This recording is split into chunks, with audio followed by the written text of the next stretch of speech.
ஜோதி, நீலாம் அப்படி பண்ணலாமா? உங்க வீட்டுல இதெல்லாம் சொல்லி கொடுக்கலையா? நல்லா இருக்க குடும்பத்தை போய் கெடுக்கலாமா? அந்த பையன் மனசுல நீ ஆசை வளர்க்கலாமா? சோ இது ஷாப்பிங் போயிருக்கேன். அந்த அம்மா அப்படியே கேட்டாங்க, அடுத்த புருஷனுக்கு ஆசைப்படுறியே, நீ எல்லாம் ஒரு பொண்ணா? உங்க வீட்டோட சொல்லி வளர்க்கலையா? மௌனம் பேசுதே மணிமேலை கேரக்டர்லாம் நீங்க பாத்தீங்க அப்படின்னா, என்ற அப்ரோச் பண்ணும்போது ஹீரோவோட அப்பாவுக்கு நீங்க கீப்பு. சோ இப்படி வந்துச்சு. நான் சொன்னேன், ஒரு நாளும் நான் வந்து ஷூட்டிங் காலைல கிளம்பும் போது என் அக்காவோட மோட்டிவேஷன் ஸ்பீச்சை நான் கேட்பேன். கார்ல போட்டு கேட்டுட்டே வருவேன். அவ டிரைவ் பண்ணுவா, நான் கேட்டுட்டே வருவேன். ஏன் நான் கேட்கறேன்னா, கார்டியன் படத்தை பார்த்தவங்களுக்கு தெரியும், அந்த படம் என்னோட உண்மையான வாழ்க்கை. நான் எப்படி ஒரு ஆர்டிஸ்டா எல்லாருக்கும் தெரியணும், அதே மாதிரி சென்டர் இருக்கணும்ன்றது என்னோட ஆசை. அதனால நான் இதெல்லாம் பண்றேன். ஸோ அதுல எனக்கு தவறு இல்லையே. என் காசு, என் கடை, என் வாயி, என் வீடியோ, நான் போடுறேன். இஷ்டம்னா வாங்கு. நான் ஒருத்தவங்க நம்புறேன், அவங்க என்னை விட்டுட்டு போறாங்க அப்படின்னா, அந்த விட்டுட்டு போனது மூலயமா நான் யாருன்னு எனக்கு காட்டி கொடுத்துருக்கேன். ஸோ அந்த வகையில் நமக்கு கோவம் இருக்கலாம். நீங்க அவனை நீ துரோகம் பண்ண இருடா, அவங்களுக்கு ஸ்கெட்ச் போடுறேன் அப்படின்னு யோசிக்கிறவங்க மத்தியில சூப்பர்டா. இது கட் பண்ணிக்கியா, எனக்கே கலங்கிடுச்சு. Oh my god, sorry. நான் பண்றது இருக்காங்கல்ல.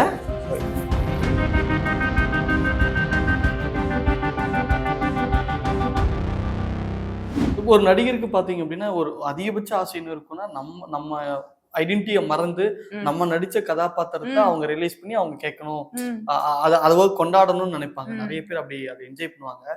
நீங்க நடிச்ச கதாபாத்திரத்தை பார்த்துட்டு பப்ளிக் பார்த்துட்டு ஏன் இப்படி பண்ற அப்படின்னு யாராவது திட்டிருக்காங்களா? அந்த மாதிரி ஏதாவது, ஏன்னா வில்லின்ற போது கோவம் வரும், அந்த மாதிரி மொமெண்ட் இருந்திருக்கா? நீங்க அந்த கேள்வி கேட்கும்போது ரொம்ப சந்தோஷமா இருந்துச்சு. ஏன்னா ஒரு சீரியல்லுமே எனக்கு இது நடக்கும். இவன் நான் ராஜாராணி பண்ணிட்டு இருக்கும்போது ஒரு அம்மா டி நகர்ல கொய்யாப்பழம் வித்துட்டு இருந்தாங்க. அதை விற்கிறத விட்டுட்டு எந்திரிச்சு வந்து, ஜோதி, நீலாம் அப்படி பண்ணலாமா? உங்க வீட்டுல இதெல்லாம் சொல்லி கொடுக்கலையா? நல்லா இருக்க குடும்பத்தை போய் கெடுக்கலாமா?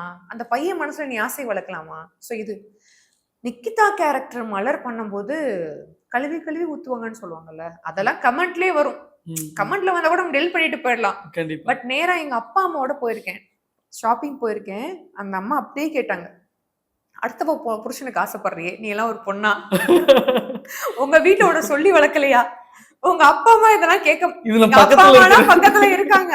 அவங்க எல்லாம் ஸ்பீச்லெஸ், என்ன சொல்றதுன்னு. ஆனா சீரியஸ்லி நான் சிரிச்சுக்கிட்டே நான் சொன்னேன், அம்மா அது சீரியல், ஆனா உண்மையில நான் அப்படி கிடையாது. இங்க பாருங்க, இதான் என் அப்பா அம்மா, இங்க பாருங்க எனக்கு கல்யாணம் ஆயிடுச்சு, இதான் என் குழந்தை, இதான் என் ஃபேமிலி. சீரியல்ல நம்ம நடிக்கிறோம், அப்படி நான் கதாபாத்திரங்கள் தராங்க, அவங்க கொடுக்குறாங்க. ஆனா என்ன ஒரு விஷயம்னா, அந்த இடத்துல நம்ம கோவப்படவே கூடாது, பயங்கரமா சந்தோஷப்படணும். ஏன்னா உங்களை எந்த அளவு அவங்க ரசிச்சிருந்தாங்கன்னா, அவங்கள அந்த அளவு நம்மளோட கேரக்டர் உள்வாங்கி இருந்திருக்கிறாங்க. சோ அது எவ்வளவு பெரிய சந்தோஷம். இப்ப ஈவந்தோ மௌனம் பேசுதே மணிமேலை கேரக்டர்லாம் நீங்க பாத்தீங்க அப்படின்னா, என்ற அப்ரோச் பண்ணும்போது ஹீரோவோட அப்பாவுக்கு நீங்க கீப்பு. சோ இப்படி வந்துச்சு. நான் சொன்னேன், கீப்பு கேரக்டரே கொஞ்சம் ஒரு விஷயம், ஹீரோவோட அப்பாவுக்கு. சோ அப்ப என்ன ஆகுனா, நான் மலர் நிக்கிதால செகண்ட் லீட் பண்ணிருக்கேன். சோ அதுக்கப்புறம் இது இந்த மாதிரியான டைமென்ஷன் வரும்போது என்ன பெரிய விஷயம்னா, சீரியல் நம்ம லாஸ்டா நம்ம என்ன பண்ணிருக்கோன்றத பார்த்து அதோட கண்டினியூஷன்ல தான் வர அடுத்த கேரக்டர் சொல்லுவாங்க. ஏன்னா நீங்க இந்த கேரக்டர் பண்ணிட்டீங்கன்றுவாங்க எடுத்த உடனே. அப்போ இதோட போல்டா கேட்பாங்க, இதை விட போல்டா கேட்பாங்க. அட் த சேம் டைம் ஹீரோவோட அப்பாவுக்கு. சோ அந்த மாதிரி கேரக்டர் பண்ண. But at the same time இப்ப நான் பண்ணா ஹீரோயின் தான் பண்ணுவேன் அப்படின்னு நான் சொல்ல வரல. சோ வந்து எனக்கு வந்து கேரக்டர் ஆர்டிஸ்டா இருக்கதான் ரொம்ப பிடிக்கும் ஆக்சுவலி. ஸோ ஏன்னு கேட்டிங்கன்னா, நல்ல பிளாட்ஃபார்ம் கிடைக்கும் ஆக்ஷன் பண்ணுறதுக்கு. ஸோ நான் ஏன் இந்த கேரக்டரை வந்து நான் செலக்ட் பண்ணேன் அப்படின்னு நிறைய பேர் கேட்டாங்க. எங்கள் அம்மா கூட சொன்னாங்க, நல்லா யோசிச்சு செலக்ட் பண்ணேன், அப்புறம் பின்னாடி வந்து பேக் ஃபயர் ஆகும்போது. அப்போ நான் சொன்ன ஒரு விஷயம், நமக்கு நம்ம திறமையை காட்டுறதுக்கான சூப்பரான பிளாட்ஃபார்ம் இது. ஸோ அது மாதிரி தான் கதையோட அம்சம் அமையும் போது அப்படிதான் அமைஞ்சிச்சு. ஸோ நீங்கள் அப்பா கூட கேட்டீங்க, நெகட்டிவ் எடுக்கிறீங்க, நீங்கள் எப்படி ஹாப்பியாக இருப்பீங்களா? சீரியஸ்லி ஹாப்பியாக இருக்கும். ஏன்னா சிம்பிளாக சொன்னோன்னா, கேரக்டர் செலக்ஷன்ன்றது என்ன பொறுத்த வரைக்கும், ஏன்னா என் அக்காவை பாத்தீங்கன்னா எல்லா சீரியலையுமே வில்லி. எங்க வீட்டுல எல்லாருமே சொல்லுவாங்க, அக்கா தங்கச்சி 2 பேரும் நடிக்கிறீங்க, 2 பேருமே வில்லியா நடிச்சா யாரடி பாக்குறது அப்படின்னுவாங்க. சோ நிறைய ஆமா, எல்லாரும் அப்படிதான் கிண்டல் பண்ணுவாங்க, 2 குட்டி வில்லியன் சின்ன பெரிய வில்லியன் சின்ன வில்லியன் வந்துட்டாளுங்க அப்படின்னு சொல்லுவாங்க. உங்களோட உங்ககிட்ட என்ன திறமை இருக்குன்றது காட்டக்கூடிய பிளாட்ஃபார்ம் நெகட்டிவ் ஷேட் தான். So super. பயங்கர சந்தோஷம் எனக்கு அதை செலக்ட் பண்ணதுல. ஓகே. இப்போ ஒரு சோகமான விஷயம் தான். ரீசென்ட் டைம்ல பார்த்தீங்க அப்படின்னா, நெறைய நடிகைகளோட ஒரு இறப்பு நம்ம பார்த்துட்டே இருக்கோம். அதுவும் ம். இன்னைக்கு கூட நான் பார்த்தேன், சீரியல் ஆர்டிஸ்ட் ஒருத்தவங்க இறந்துட்டாங்க ஆமா, அப்படின்னு. ஆமா. அவங்க உங்களுக்கு தெரியுமா? ஆமா. நான் அவங்களோட ஒர்க் பண்ணியிருக்கேன். ஸோ ஒரு சீரியல் பண்ணும்போது நான் கெமியோ ரோலுக்கு போயிருந்தேன். விஜய் டிவில ஒரு சீரியல் பண்ணும்போது, பேர் சொல்ல விருப்பப்படல. Yes, yes, yes. ஸோ அதில பண்ணும்போது அவங்களும் பண்ணியிருந்தாங்க. நானும் ஒரு 4, 5 நாள் அவங்களோட ட்ராவல் பண்ணியிருக்கேன். ஆக்சுவலி ரொம்ப நல்ல பர்சன். யார்ட்டயும் அவ்வளோ தூரம் பேசக்கூட மாட்டாங்க. பயங்கரமான ஜாலியா இருப்பாங்க. எப்படி சொல்றதுன்னா, ஒரு ஜூனியர் ஆர்டிஸ்ட் மாரியே உட்காந்துருப்பாங்க. அப்புறம் மெயின் வந்தா தெரியும். ஐயோ! உங்களுக்கு ஒரு பெரிய ஆர்டிஸ்ட் தான் சொல்லலாம். அந்த மாரி டவுன் டூ எர்த் பழகுற பர்சன் தான் நான் பார்த்த வரைக்கும். ஸோ வெளிய நான் விசாரிச்ச வரைக்கும் ஏதோ வந்து குடும்ப பிரச்சனை அப்படின்ற மாரி சொன்னாங்க.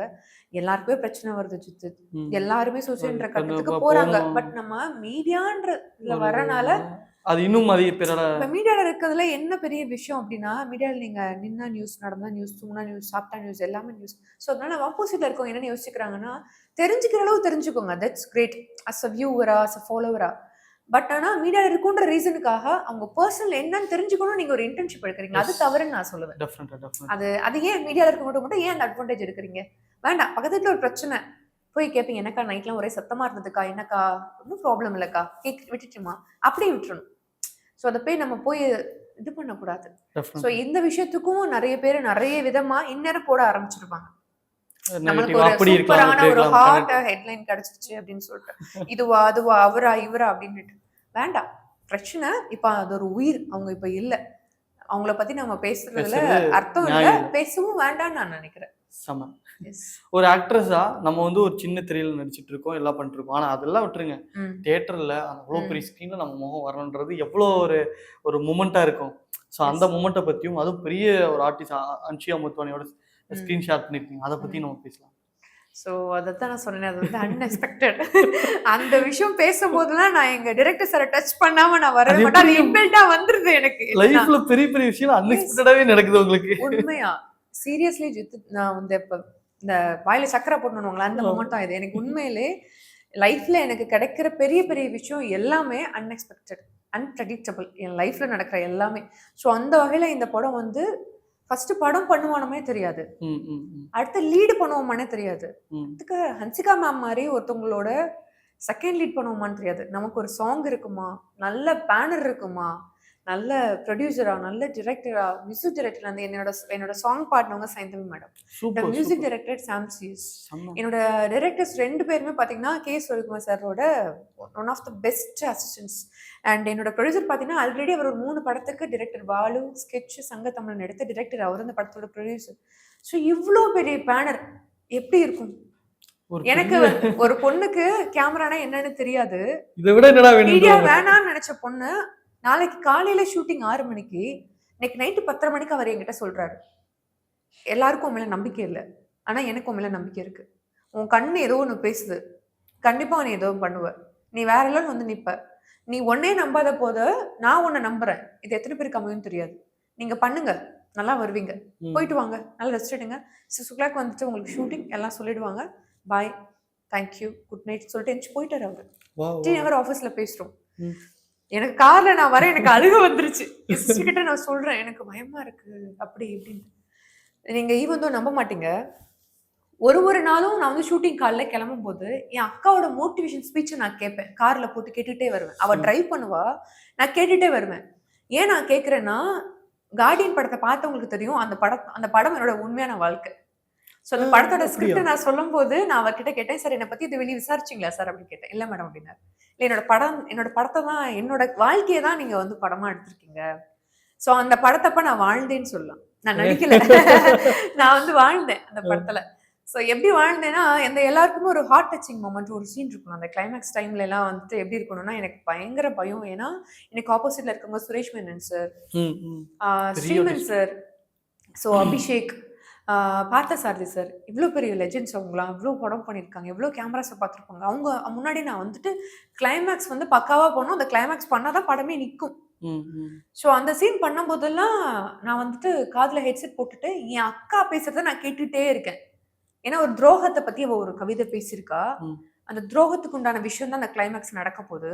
அத கேட்டா தான் எனக்கு அந்த ஆக்டிங் வரும். அப்போ சுரேஷ் மேனன் சார் என்ன கூப்பிட்டு கேட்டாரு. "டேய் கம் ஹியர். ஸ்டில் மார்னிங்ல இருந்து டில் மார்னிங் ஐ எம் வாட்சிங் யூ. என்ன பண்ணிட்டு இருக்க நீ? சாங்ஸ் கேட்குறியா? யார்கிட்ட பேசிட்டு இருக்கியா? இல்ல சார். நான் என் செல்ஃப நான் மோட்டிவேட் பண்றேன். குடுங்க என்ன கேட்குறேன்னு பார்த்தா, என் அக்காவோட வீடியோஸ் நான் கேட்டுட்டு இருக்கேன். ஏய் அவங்க தான் அக்கா பேசிட்டு என்ன இது அப்படின்னு சார் இந்த கிளைமேக்ஸ் எனக்கு நல்லா வரணும். அது வரணும்னா எனக்கு நடந்த துரோகத்த நான் மறக்கக்கூடாது. ஸோ அப்பதான் நான் வாழ முடியும். நான் நடிக்கக்கூடாது. இந்த சீன்ல நான் வாழணும். நான் வாழ்ந்த இந்த துரோகத்தெல்லாம் நான் மறக்கணும்னு நான் நினைச்சு மறந்துட்டேன். அத திருப்பி நான் ரீகலெக்ட் பண்றேன் அப்படின்னு சொல்லும்போது, ஹி ஸ்டன்ட் என்னோட ஆன்சர்ல. ஸோ அவர் என்கிட்ட கால்ல பேசும்போது கூட சொல்லுவார். ஸோ இதே விஷயம் தான் நான் டைரக்டர் கிட்டயும் சொன்னேன். அப்போ அவர் சொன்னாரு, சரி என் செலக்ஷன் தப்பால. ஸோ அந்த படம் நான் ஃபர்ஸ்ட் சீன் பண்ணி முடிச்ச அடுத்த செகண்ட் வந்து என்னோட டிரெக்டர்ஸே நம்பல. என்ன ஃபர்ஸ்ட் ஆஃப் ஆல் பண்ணிடுவாங்களா சார் நாங்க ஃபர்ஸ்ட் சீன் பண்ணதுக்கு அப்புறம் தான் அந்த கேரக்டர்ல என்னோட பேர் மீரா. அப்பதான் சொன்னாங்க, சார் தியா மீராவா ஆயிட்டாங்களா சார் அப்படின்னு சொல்லிட்டு என்னோட டிரெக்டர் வந்து என் ப்ரொடியூசர் கால் பண்ணி சொல்றாரு, எப்படி சார் நீங்க கணிச்சீங்க அப்படின்னு. இல்லை எனக்கு தெரியும் அப்படின்னாரு. That's amazing moment. ஸோ நீங்க சொன்ன மாதிரி இது எல்லாம் நான் சின்ன சின்ன விஷயம் வந்து ஒரு அன்எக்ஸ்பெக்டேஷன்ல கிடைக்குதுன்னா பெரிய விஷயம். இவ்வளோ பெரிய விஷயம் அன்எக்ஸ்பெக்டடா நடக்குதுன்னா நீங்க அவங்களுக்கு எவ்வளவு உண்மையா இருக்கணும். ட்ரூ. நீங்க கடவுளுக்கு எவ்வளவு தேங்க்ஃபுல்லா இருக்கணும். ஸோ அந்த மொமெண்ட் எனக்கு. ஓகே. நீங்க சொல்லும்போது சொன்னீங்க அந்த துரோகம் பண்ணும்போது அக்கா பேசினதை வச்சு எனக்கு மோட்டிவேட் ஆச்சு அப்படின்னு. எனக்கு அதை வச்சு எனக்கு டக்குன்னு கேட்கணும்னு தோணுச்சு. துரோகம்னு சொன்னையும் உங்க மனசுல என்ன தோணுது? துரோகம் சொன்ன மனசுல நிறைய தோணுது. பட் நான் சொல்ற விஷயம் துரோகம்க்கு நிறைய டைமென்ஷன் இருக்கு. ஸோ என்னை பொறுத்த வரைக்கும் எனக்கு நடந்தது வந்து நம்பிக்கை துரோகம். ஓகே. ஸோ வந்துட்டு இது என்னோட பாஸ்ட் லைஃப். அதை நான் நிறைய இடத்துல சொல்லிக்க நான் விரும்ப மாட்டேன். பிகாஸ் அது நடந்தனாலேயோ என்னவோ நான் இன்னைக்கு ரொம்ப நல்லா இருக்கேன். ஸோ அது எனக்கு நல்லதுதான் பண்ணியிருக்கு. சூப்பர். ஸோ எல்லாரும் சொல்லுவாங்கல்ல கெட்டதுலேயும் ஒரு நல்லதுன்னுவாங்கல்ல. ஸோ அதே தான் என்னோட நம்பிக்கை துரோகம். அந்த ஒரு விஷயம் அந்த டைமென்ஷன் கிராஸ் பண்ணி வந்தனால தான் நான் யாருன்னு எனக்கு தெரிஞ்சிச்சு. ஃபர்ஸ்ட் ஆஃப் ஆல் எனக்கு ஆக்டிங் வருமா, டான்ஸ் வருமா, பாட்டு பாட வருமா, பேச வருமா, என்னால் வந்து ஃபினான்ஷியலாக இண்டிபெண்ட்டாக இருக்க முடியுமா, என்னால் ஒரு குழந்தைய ஃபர்ஸ்ட் ஆஃப் ஆல் வளர்க்க முடியுமா, இந்த மாதிரி கேமரா முன்னாடி உங்க முன்னாடி தைரியமாக பேச முடியுமா, என் பேச்சு கேட்டு 10 பேர் எனக்கு ஒரு பூஸ்ட் கொடுப்பாங்களா. இது எல்லாமே எதனால நடந்துச்சு? நீங்க நம்பிக்கை துரோகத்துன்ற ஒரு விஷயத்த பார்த்துட்டு வந்திருக்கீங்க. அதுக்கப்புறம் தான் நீங்க யாரையும் ரியலைஸ் பண்ணீங்க. ஸோ நீங்க அதை பத்தி நீங்க ப்ரௌடா தான் யோசிக்கணும்.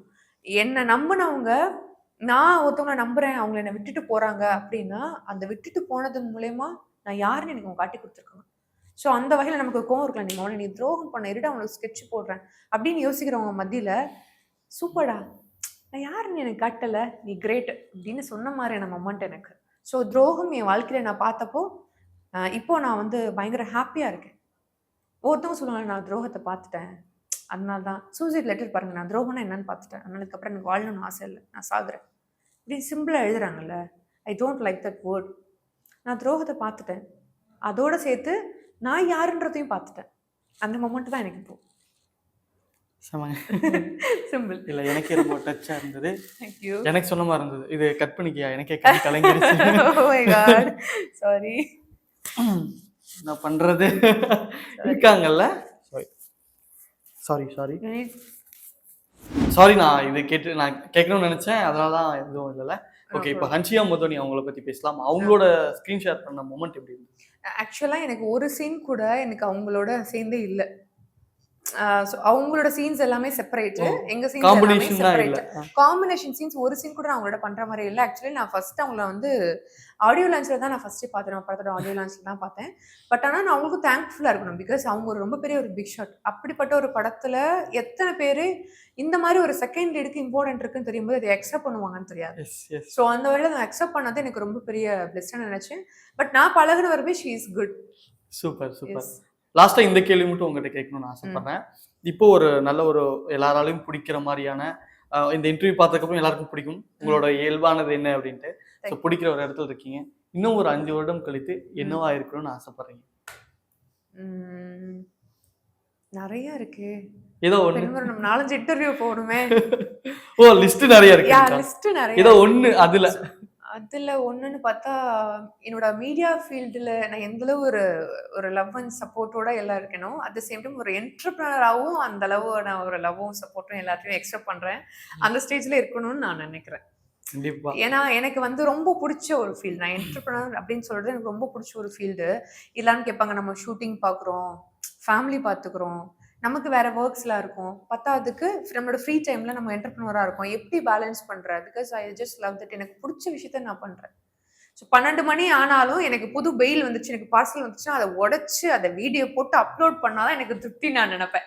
ஸோ எனக்கு அது ரொம்ப பிடிக்கும். ஏன் நீ லேட் நைட் ஏன் ஒர்க் பண்ற? ஏன் நீ எப்ப பார்த்தாலுமே எல்லாருமே என்கிட்ட கேட்பாங்க, இங்க பாரு நீ வந்து உனக்கு நல்ல ஃபாலோவர்ஸ் இருக்காங்க, நீ வந்து ஒரு ஆர்டிஸ்ட், நீ போய் சேலை விற்கிறேன்னு சொல்றாங்க. அந்த கடை அட்மாஸ்பியருக்குள்ள நீ மேக்கப்பே இல்லாம ஜஸ்ட் லைக் தட்னு ஒரு வீடியோ போடுற, அது 250 ரூபாய், 150 ரூபாய், 99 ரூபாய்க்கெல்லாம் போடுற. நீ இந்த மாதிரி போடும்போது உனக்கு இப்படி ஒரு ஒரு ஃபிகர் இருக்கு, அது இது நல்லா டேமேஜ் ஆகும், வேண்டாம். இல்ல நீ பண்றதும் பண்றியா, பெருசா பண்ணு. நீ இன்னும் கொஞ்சம் நல்லா வளர்ந்துக்கோ, இன்னும் கொஞ்சம் ஃபினான்ஷியல் ஸ்டேட்மெண்ட்டை நல்லா எடுத்துக்கோ, அந்த ஸ்டேட்ல நீ பண்ணு, வேற லெவல்ல பண்ணுவல்ல அப்படின்னு அவங்க சொல்லும்போது நான் சொன்ன ஒரு விஷயம், இது என்னோட சொந்த தொழில், என்னோட காசு, என்னோட உழைப்பு. நான் 99 ரூபாய்க்கு கொடுக்குற அதே துணியை தான் நீ போய் 900 ரூபாய்க்கு வாங்கிட்டு வர, அது ஓன் தப்பு. எனக்கு இந்த மார்ஜின் வந்தா போதும், இந்த டைமென்ஷன்ல இருந்தா போதும். எனக்கு அஸ் என்டர்பிரனரா நான் எப்படி ஒரு ஆர்டிஸ்டா எல்லாருக்கும் தெரியணும், அதே மாதிரி அஸ் என்டர்பிரனரா நான் இருக்கணும்ன்றது என்னோட ஆசை. அதனால நான் இதெல்லாம் பண்றேன். ஸோ அதுல எனக்கு தவறு இல்லையே. என் காசு, என் கடை, என் வாயி, என் வீடியோ, நான் போடுறேன், இஷ்டம்னா வாங்கு. இதுல நீ சொல்லி கிரிட்டிசைஸ் பண்ற அளவுக்கு நான் இதுல எங்கேயுமே தவறா நடக்கலையே, யாரையும் நான் ஏமாத்தலையே. சோ நான் அதெல்லாம் கேர் பண்ணவே மாட்டேன். என்னோட நிறைய பேர் சர்க்கிள் கேட்பாங்க, ஏய் வேண்டாம் உன் பேஜ்ல நீ இதெல்லாம் போடாத, நீ பேஜ் இருக்க நீ அதுல பாருங்க, இதெல்லாம் பண்ண, ஏன் அது நம்ம சுமாரா போடுறோம், இது லோ காஸ்ட். நான் ஃபீலே பண்ண மாட்டேன். அவங்க சொல்றது கேட்கும், அவங்க சொல்லும் போது நான் சரின்னு சொல்லுவேன். எண்ட் ஆஃப் த டே நான் என்ன பண்ணணும் நான் நினைப்பேன். ஸோ ஒரு 5 இயர்ஸ்க்கு அப்புறம் ஒரு ஆர்டிஸ்டா எப்படி தியாவை தெரியுதோ அதே மாதிரி ஒரு என்டர்பிரனராகவும் தியாவை தெரியணுன்றது என்னோட ரொம்ப பெரிய ஆசை. கண்டிப்பா அது நடக்கும். அதே மாதிரி நான் இது அடுத்து இன்டர்வியூ பண்ணும்போது என்டர்பிரனரா பெரிய ஒரு இடத்துல கண்டிப்பா. அண்ட் இவ்வளவு நேரம் நான் கேட்ட கேள்விகளுக்கு ரொம்ப அழகா பதில் சொன்னதுக்கு மிக்க நன்றிகள், வாழ்த்துக்கள். ஓகே, அழகா பதில் சொன்னீங்க, தேங்க்யூ. அழகான பதில்கள், அழகான கேள்விகளுக்கான ஒரு ஆதாரம் தான். So thank you so much. உங்களுக்கு மட்டும் இல்ல, நம்மளுடைய சேனல் திரைமொழி நண்பர்களே, உங்களுக்கும் ரொம்ப பெரிய நன்றி. இது மூலமா உங்களை நான் பார்க்க வந்திருக்கேன், தொடர்ந்து பார்க்கணும்னு ஆசைப்படுறேன். Love you all. Thank you Jithu. Thank you. By.